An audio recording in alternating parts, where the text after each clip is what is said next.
Takže těch květen 2009, asi rok se fyzicky na tom letadle dělá zhruba. No, odděláme asi 4000 hodin, což je něco mezi kolem třetiny, řekněme, možná malinko míň.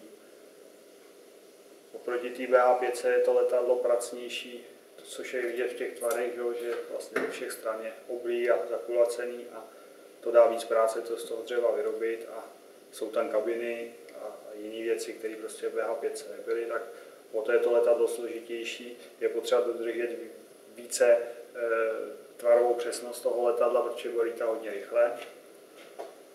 To je zase náročnější, pak bude samozřejmě složitější vrchní úprava toho letadla, to znamená lakt, melení. U té BH5 to bylo mnohem jednodušší, protože to letadlo z 20.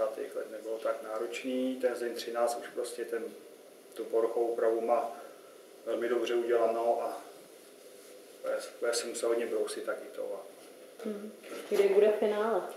Bude finále, no tak po roce jsme ve třetině, no tak ještě 2 roky. No. A já se obávám, že pak ten proces těch letových zkoušek bude trvat zase asi nějaký, nebude to za měsíc hotový, už to letadlo sice bude lítat, ale bude to trvat dlouho. Takže nepředpokládá žádný komplikace, třeba s materiálem, s nějakým pracovním? Tak vzhledem k tomu, že ta pracnost je veliká, tak se ty komplikace časem řeší. Jo, mezi tím se dá dělat něco jiného, takže vlastně, když se něco objeví, tak nějaký problém, tak je čas na to vyřešit a mezi tím ta práce nestojí, že se dělá něco jiného. Je tady na tom letadle něco jednoduššího než na BH5 nebo BH5? Já bych řekl, že tím, že použijeme certifikovaný motor vlastně z 50. let, jo, tak jednodušší je pohonná jednotka. Mnohem složitější zase zakapotovat jí a to motorový lože oproti BH5. Jo.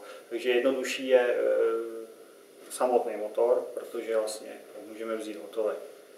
Je mnohem náročnější na obsluhu, bude tam víc ovladačů, složitější instalace, to je jasný. No.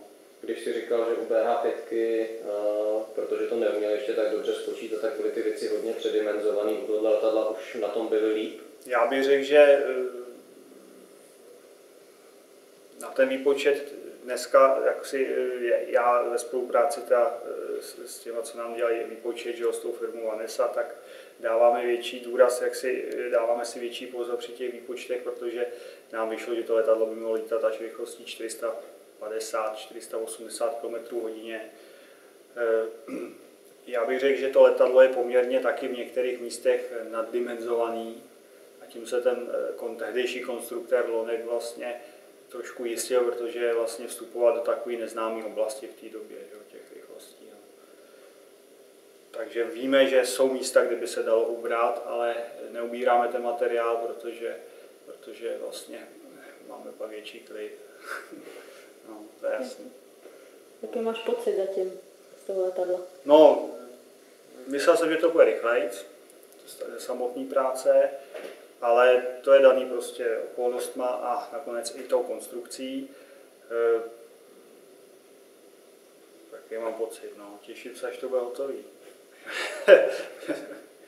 Jo, protože to je pěkný letadlo. Myslím si, že pak při těch letech seděl jsem v tom originálním kuse, co je v Národním technickém muzeu, a vím, že prostě se tam sedí pohodlně, je z toho horší výhled. Jo. To prostě je daň za to, že to je svým způsobem výjimečný letadlo, tak má jako zase vyžaduje nějaký výjimečný přístup, řekněme. No. Není to prostě sportovní letadlo pro rekreaci. No. Myslím si, že ty, co se v tom budou chtít někdy svést, tak budou překvapení, jak špatně se dopředu leze třeba do toho předního pilotního prostoru.